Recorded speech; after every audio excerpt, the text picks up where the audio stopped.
are getting ready to go. Recording in progress. Go ahead. Okay. Misty and I are getting ready to go to Alexandria to do a professional workshop down there, and so it's been a busy morning getting everything ready, but I'm here. I'm a little late, but I'm here. So it's good to see all of you.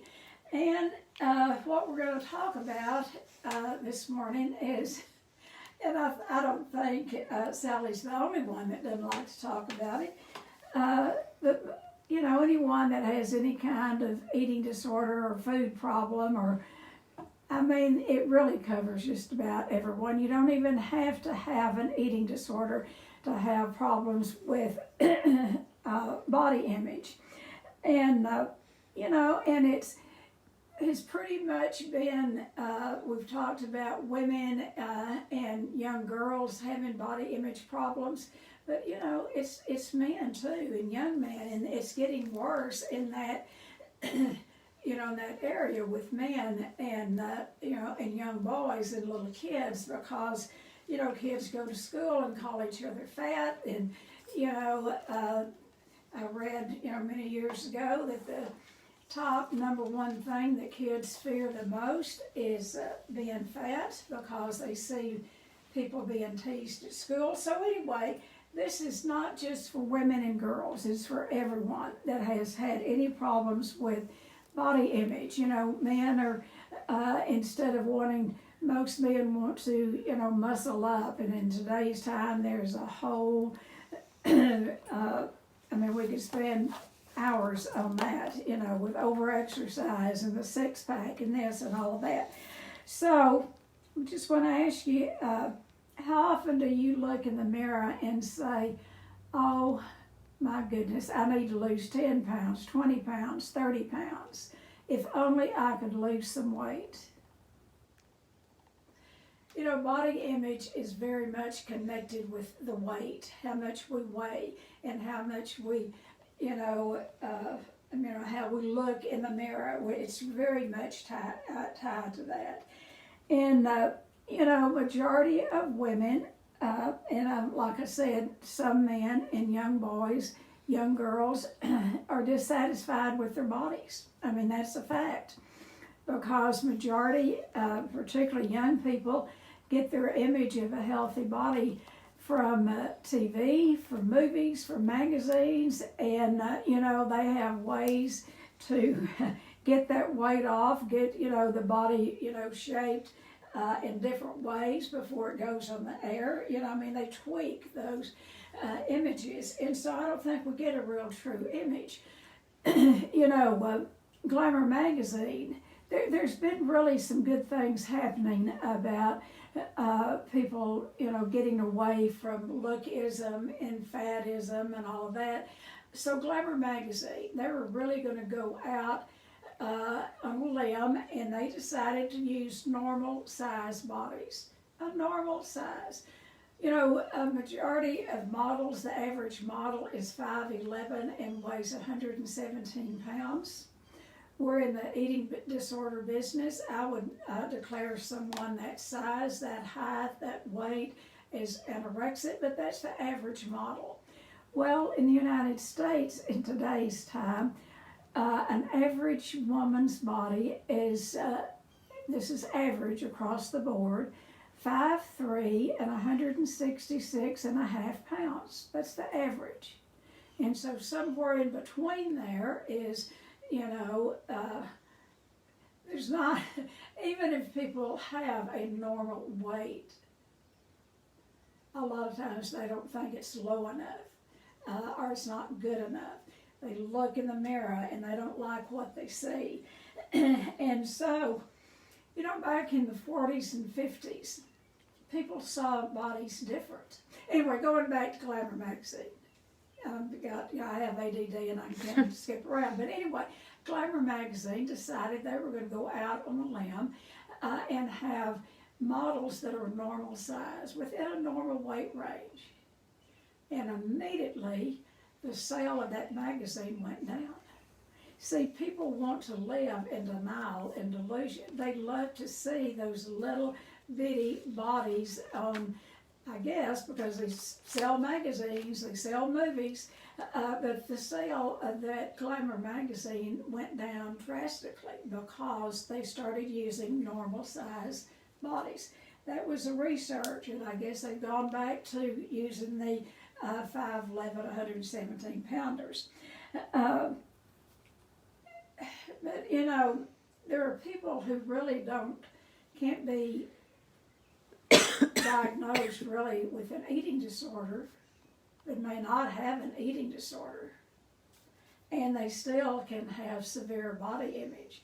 And if they continue to have that distorted body image, it will absolutely transfer over into an eating disorder, you know, where they're overeating. You know, the overeaters want to, you know, go on a diet, and we know diets don't work. You know, we go on a diet so we can go off of it. And so it's not so much, you know, the weight, it's the chatter that goes on in our heads. And where did the chatter start? Where did the noise, those messages come into play in our brains? I know for me, as a young girl, my mother was dark complected, black-headed, and she had an eating disorder. Her primary was alcohol or drugs, and I don't talk a lot about her eating disorder because the other would just so overshadow the eating disorder, but I was her feeder. I was the one, you know, the designated feeder of my mother. And she'd go down to as little as 90 pounds and up to 210 pounds. And she would tell me, you know, and I've always outweighed my mother by the time I was in the first grade, because I weighed 139 pounds and ate myself up to 287. But anyway, she would say, you know, I'd come home from school and I'd be crying because somebody said something about my weight, and her theme song was, you know, if you cry alone. Laugh and the world will laugh with you. Well, I didn't see anything funny about being overweight and being made fun of, so her, you know, what her advice didn't work for me. And then my dad was tall, he was lean, mean machine, and literally he was. He would remind you of the typical Texas Ranger, long, tall man with a white Stetson hat, hand tool boots. He was a good-looking man, and he hated fat women, or he hated anybody fat that was overweight, and he expressed it over and over and over. And so as a child, it was impossible for me not to pick that up. That was the chatter in my head for many years. Is you're too fat. And my dad never called me by my name. He called me Black Baby. And so, and he was very prejudiced. He would put Archie Bunker to shame, I mean, as far as how prejudiced he was. So I grew up thinking I was, you know, until I got a little older, I thought I was African American, and I thought I was much darker skinned than I was, and I thought I was huge, and I was overweight. But those messages that we hear in childhood have played a big part in body image. It's the chatter that I'm talking about. What do you hear in your head? You know, a grandmother that is, and I know we have some Jewish women on here, and set a boundary, I'm not talking about you. You know, but a lot of Jewish women want their, you know, or I don't know if it starts with the men, but Jewish women, a lot of them are very particular about their looks, and not so much their looks, but their daughter's looks. And they will say things, even a kind, sweet, wonderful grandmother will say something about a girl's stomach being too big. And are you putting on weight? If you do, you will never find a husband. So they connect being a certain weight. And it may not just be Jewish people, but I've worked with a lot of Jewish people that have that mother chatter and grandmother chatter in their brain about not being thin enough so they can find a man. And then, so a lot of that comes from, is generational. And so when we look in the mirror and if we see dissatisfaction in our bodies, then that chatter turns to thoughts of how we can change it. How can I change the way I look?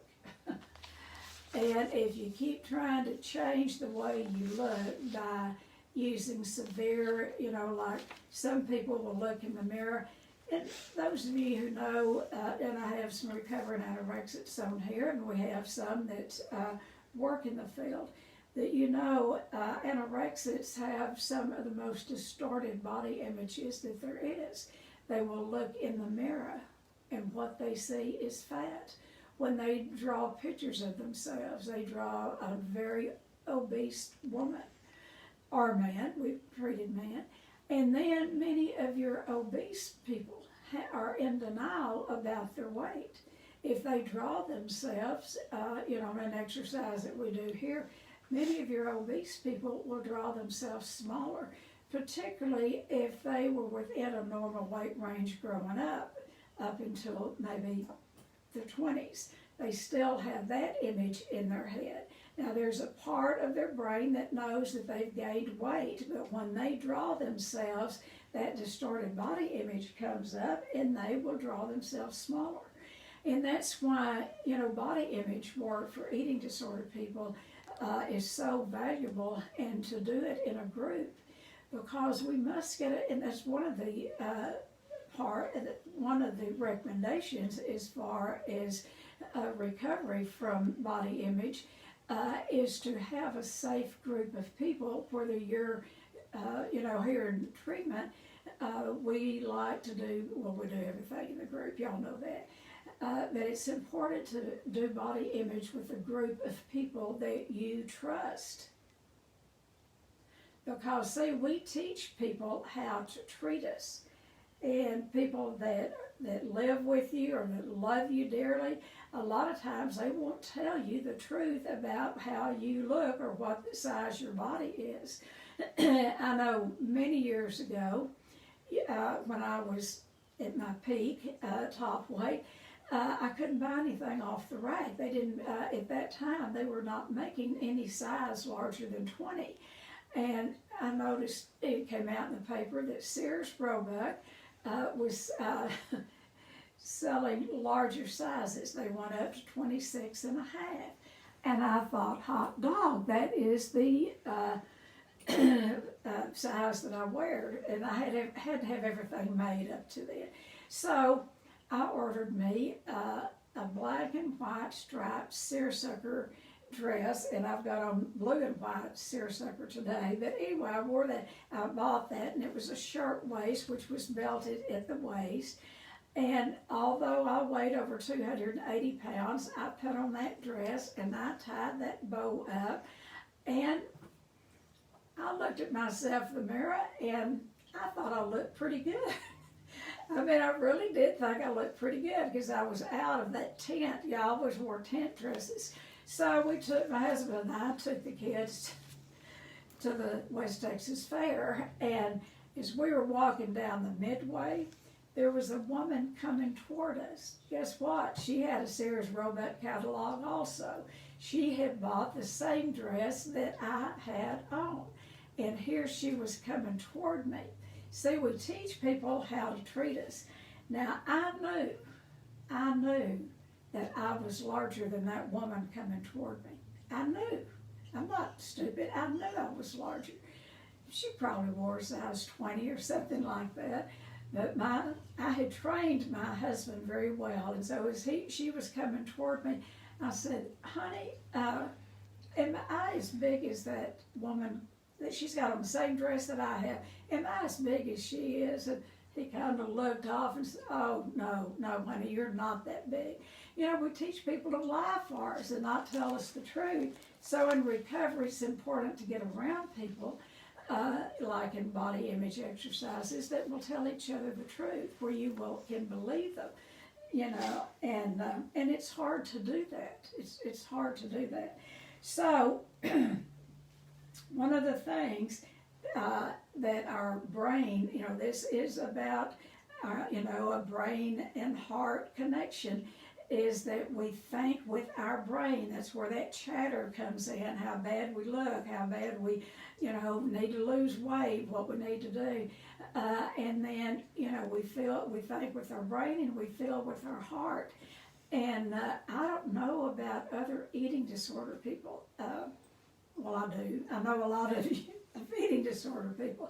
But for me personally, when I was so large, any mention in a group of people, if they mentioned a diet or if they mentioned anything about weight, I knew they were talking about me, and it would hurt my sensitive feelings.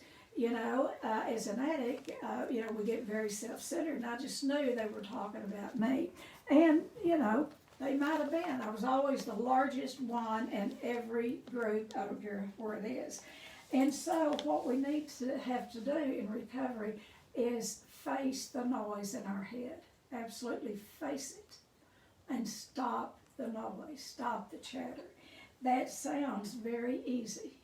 But body image is thinking with our brain and then having some feelings, about ourselves, some humility and humanity about our bodies. Our bodies are, God's handiwork. This is the vehicle that we have to get across planet Earth. This body, this is how God made us. Now, I don't know that any of us were born obese. I don't think we were born obese. But anyway, our bodies are what we think. It really stops and starts in our thinking, in our brain. And so, I mention this a lot, and we find this in the big book of Alcoholics Anonymous, is what we think. If we think bad about ourselves, what we think is how we act. So if we think bad about ourselves, and how we ease the pain of living is we go eat over it or starve ourselves over it. So what we think is how we act, and how we act becomes a habit, and then a habit becomes a character or who we are. We become that sick thought in our head. We become it. And so in order for that to change, I'll keep saying the thought pattern has got to change. And the weight is tied to it. I would like to say that it's not, but research has showed over and over and over that the weight is tied to it. So here are some things that we can think about to get away from. And that one of the first thing is to fight fatism, to fight talking about people's weight and about using, calling them fat and looking down our noses at people that are overweight. When my kids went to school, my son is the oldest, and I raised my kids to think that the F word was a 3-letter word. I would not let them use the word fat in the house. So when my son went to school, he's, came home, I don't know, probably 2nd grade, I don't know, and he was real excited one day. And he said, "Mom, the F word is not 3 letters, it's 4 letters. So he heard another F word that day, but I had taught the kids the F word in our house was fat, and you cannot say it, because I didn't want anybody calling me fat or, calling themselves fat. And so Mom and Dad can, whether we like it or not, can plant a lot of those seeds in our brains. But anyway, this fatism, what I believe that what we need to all work on is accepting people in their bodies exactly the way they are. Accepting people exactly the way they are. We never know what's behind, the body size, and it's really none of our business what size anyone is. And I will tell you, I am guilty of that. I am very guilty. And, I think it has something to do with me owning an eating disorder unit. We were we went over the weekend to the Rangers baseball game. First time I've been out in a crowd in a long time. And I would sit there and see obese people try to sit in those chairs. And I felt for them because I have been there. I've been there. And I don't look at them with any judgment. But a lot of people look at overweight people with judgment. A lot of judgment. So, it's about all of us switching, tweaking our thinking about fatism. And when people are overweight, research shows this, that if they can lose, and we don't believe in diets don't work, but a food plan does. If they could lose 10, 15, 20% of their weight, it will help their health tremendously. So let's talk about health instead of how people look and using, the F word to, identify someone. We're so much more than what our body is. And if we could encourage people that are obese, just if you could lose 10% of your weight, it's going to help your health. And that's really what we're more after, is for people to live healthy. We have had people come in here on diabetes medicine, heart medicine, you name it. And after 2-3 weeks of just being on this meal plan, and I'll tell you folks, it is not a starvation meal plan. It is it is a very healthy food plan. And after being here 2-3 weeks on that meal plan, their blood pressure is better. Many of them get off of diabetes medicine altogether. So that's what we're looking for in recovery for any eating disorder, is to how to have a healthy body and have a healthy mind along with it, where we can connect. That's what recovery is to connect our brains, our heart, our soul, and our bodies together. So fatism. Let's try to take the word and the judgment out of seeing, walking down the street and judging obese people, because we never know. So anyway, in the 40s and 50s, the average woman's size was like Marilyn Monroe and Mae West. Y'all remember Marilyn? She was no one's Twiggy. Twiggy really changed the whole, I think it changed everything about body image. Do y'all remember Twiggy, the model that weighed like, she was anorexic, she was 90 pounds. She looked like, if she weighed that, she looked like a little bitty, maybe 7 or 8-year-old boy, short hair. She became a multi-millionaire being a model, and everybody wanted to be a Twiggy. So she came along after Marilyn and Mae West, the 40s, 50s. Marilyn, everybody wanted to look like Marilyn Monroe. Marilyn wore a size 14 dress. A size 14 dress. She had a beautiful, her and Mae West both had a beautiful, curvy body. And so when Twiggy came along, it was like, if you wore a size 14, you were huge. See how the media, how any kind of media, TV, magazines, movies, anything, they sell us a bill of goods and we buy it. Do y'all agree? Yep. And teenagers particularly, well, not just teenagers, idiots. And then, another thing, and I've already talked about this, but I can't talk about it too much.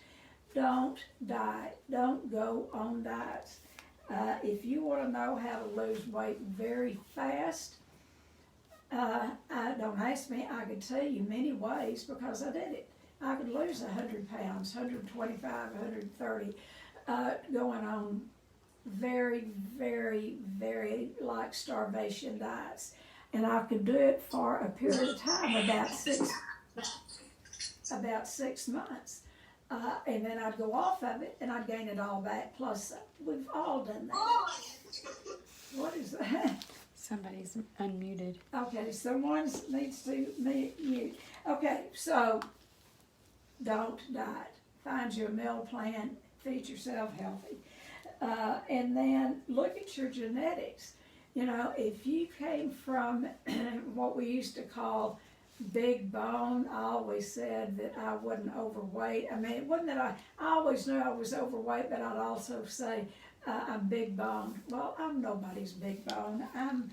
I mean, probably between small and medium bone once I lost the weight and got out of where I could feel my bones. And so you look at your genetics, your grandparents, you know, what size are they? Tall, lean people? Are they, you know, stocky? And when you try to change this whole stature of your body, you're putting, you know, putting yourself into a bind that you'll never, you know, achieve that. So look around at your mom and dad, and you know, somewhere in between them, you're going to probably find a balance for your own body. And so go back and look, because the particularly overweight, 20 to 70% of our body size is about genetics. And understand, the fourth thing then is to understand feelings. You know, have you ever woke up some morning, I mean, I know I have, and you just feel fat? Have you ever just felt fat? You just wake up of a morning and you feel fat. And then you go look in the mirror and you look fat. You know, maybe the night before you were a normal weight. And then you get up the next morning and you know, particularly if you have an eating disorder, you'll just feel fat. That's the morning you try on 3 or 4 changes of clothes before you find the right one that fits.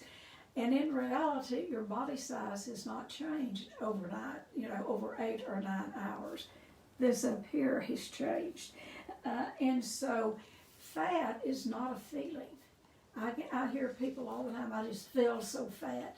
And so focus on what is the feeling under the feeling fat. You know, because that is what we eat over. It's the feelings that take us back to the food. You know, the feelings of being depressed or lonely or angry. If you've ever watched an angry person eat, and they're angry when they're eating, they demolish the food. They'll just, you know, so check out the feelings. You know, if you're lonely, loneliness, I think, for compulsive overeaters, you know, people, a lot of times your obese people will barricade themselves in the house. And with pandemic, I mean, it's happened to, I mean, the obesity rate has risen. But even before the pandemic, a lot of obese people will hide out in their homes and they will overeat and get where they're not mobile and they don't socialize. And then they get their feelings hurt because people don't reach out to them.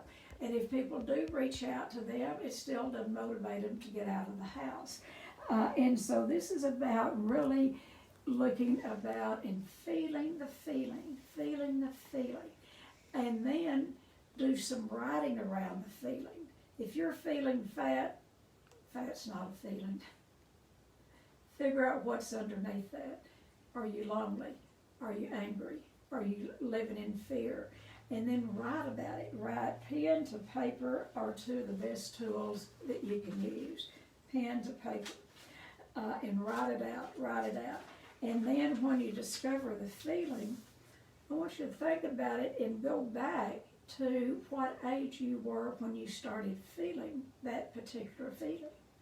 And see if that feeling, or maybe several feelings, how is it connected to your eating, and how is it connected to people criticizing you? You know, write and get the history. Write and get your history your history.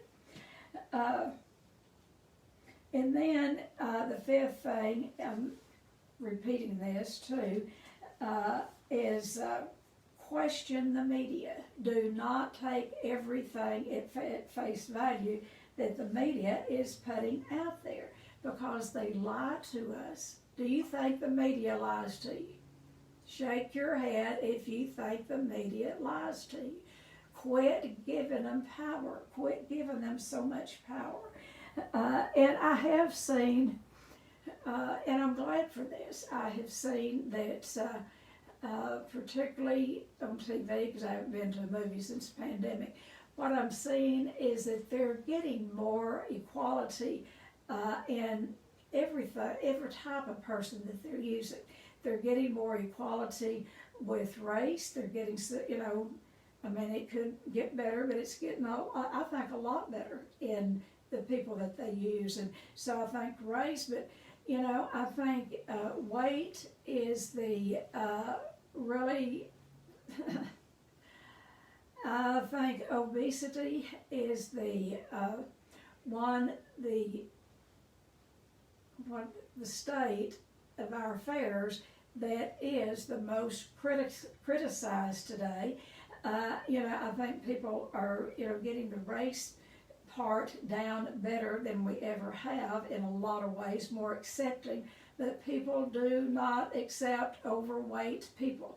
When you see an overweight person, if you're getting ready to hire somebody, if you have 4 or 5 people apply for the job, they all have the same qualities, bringing them to your place of business. I would like to see someone do research on how many of the obese people are passed over for jobs because of the very looks. I don't know, you can hear that I'm kind of on this. But anyway, so media, beware, question everything that you see on TV, and know that it is a betrayal. They portray, it is a betrayal to us who watch TV or watch any media. I was taught at an alcoholism workshop many years ago, is that advertisement, people that are advertising their goods to us, they study us with a fine-tooth comb, a microscope. They know how to get to us, and they will put messages on toothpaste bottles, packages, you name it. They will get to us, and how they get to us, there's something flawed about us. We're flawed as far as people trying to sell us their goods. And so don't buy into everything that is advertised to you. So to kind of close it all up, I just want to say I'm so glad to see all of you on here, but I see John, and I'm just, I wish he'd show me his picture. Him in person, he's just showing his picture, but good morning, John. There you are. There you are. Good to see you, John. All righty, John just left treatment. This is what recovery is. So congratulations. All righty, so to sort of review, one of the things that we've talked about is rewire your brain. You can create a different pathway. Like I said, the media, anything you take in negative into your brain forms a pathway, a brain wave pathway. And how you can change that is by, like the computer. You put in junk in the computer, and that's what you're going to get out. And how you're going to change those pathways is some self-love. Loving yourself exactly the way you are today. You can't wait until you're a certain size. You can't wait till you lose that last 10 pounds, or you can't wait until you start now and rewire the brain. Used to, we heard that it takes 6 times a positive to overcome 1 negative. We think that has gone way up there. I mean, I think it's more because on an average day, if you watch much TV or you read anything, you're getting, from 600 to 900 hits, negative messages a day. Can you believe that? 600 to 900 negative message. And by the way, young kids are getting that. Young children are getting that. We're getting more calls about children. We're getting calls now from people that we treated here as teenagers, young adults. Now they have children, and they're calling us about what can we do. These folks are in good recovery, but what these kids are hearing is at school things about their bodies. They're hearing things on media. And so how you rewire your brain is self-love. Learn to love yourself. And the way that one of the things, you can't wait till you're a certain size to do this. I had a beloved sponsor early on tell me because see, I lived from the neck up and wanted to just absolutely avoid everything from the neck down. And what she encouraged me to do was to take long bubble baths. Well, I wouldn't do that. I just in the shower and right out. I was afraid my kids would come in, and my husband. I didn't want anybody to see me. I couldn't stand to see myself, let alone that I want anybody else to see me. And so she would say, take long bubble baths. Don't wait till you're a certain size to start loving yourself. And she brought me a bottle, the first bottle of some really nice, expensive lotion. And she said, I do not want you using this on your kids. I want you to use it on yourself. When you get out of your shower or out of that long bath, I want you to rub that lotion all over your body and say, I love you. Thank you for helping me, to my legs work, my back works. I never, because I was so young when I lost the weight, I never had a lot of physical repercussions from the weight, but I would have had I kept on. I mean, I can tell you some horrible things about how hard it is to take care of the body just to keep it clean. When you have that stomach and you have, yeast collects under there, people have no idea the hard time it is to carry around that much excess weight, and the very shame that we have about our body. And then we shame our own bodies. So, take some time and rub lotion on your body and start saying positive things about your body. And the body and the brain's going to pick it up. If you really start loving yourself, your brain will pick it up and it will start believing you. And when that happens, your brain will also help you not want so much food. If it can work for me, folks, it can work for anybody. But that brain deal works in a combination with God. God can and heal any area of our life that we're willing to invite Him into. So if you start loving yourself and inviting God in, see, He already loves you just the way you are. And when we put ourselves down, we're putting down God's handiwork. So start loving yourself, and all of those negative messages that you hear, that chatter that I talked about, anything negative, take that and tweak it to a positive. Tweak it. And we're big on affirmations around here because they work. They work. And what we recommend is very short, simple affirmations, as if the behavior has already changed. Say it is in the present, where you believe it or not, you say it, and you don't put anything negative in it. Like don't say I do not overeat. Instead, say I feed myself healthy, and short, very short, and I'm beautiful. I also was reading something that only about 2%, and I can't remember where the research came from, but only about 2% of the women in the United States would ever say that word about themselves. I am beautiful. Only 2% of the people would own that. And then if they're told they're beautiful, they go into everything that they think is not beautiful about them. So include that in affirmations. I'm beautiful. And go through the body. And I am. What we recommend, and this is from Louise Hayes, you can buy her books, but it's from Louise Hayes. When I went to a trauma program many years ago down in Florida, I was introduced to this process. That was our aftercare plan, basically, for the trauma, to replace the negative trauma messages with positive.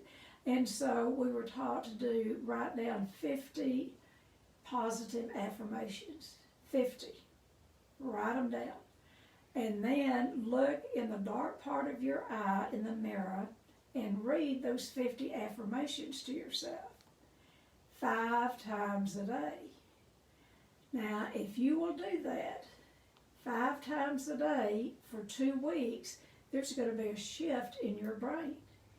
And one of the things we recommend is to keep doing it till those affirmations become a working part of the brain. They'll automatically come to you. And we've had many people do this, take that recommendation. And I'll tell you what, it changed my life. One of the many things, but I did it religiously. I was going through a closet the other day and found some of my things that I'd, in the move or whatever, I'd kind of put away. And I found this little compact, and I've told y'all about it before, but anyway, what I did is I took, and it had my original list in there, I took that list of affirmations and I folded it up. I took the powder out of that compact and I put that list of affirmations in that compact. So when I'd be watching a basketball game, with my kids, there'd be many a week, wherever I was, sitting in a doctor's office, whatever, I'd take that mirror out, and I could hold it right here, and I could read those affirmations. People don't care what you're doing. They might, we worry so much what people think about us or what we're doing. They're not thinking about us. They're thinking about what we're thinking about them.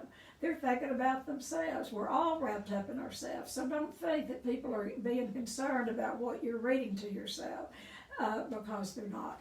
So I want to challenge every one of you to write the 50 affirmations, very short, very simple.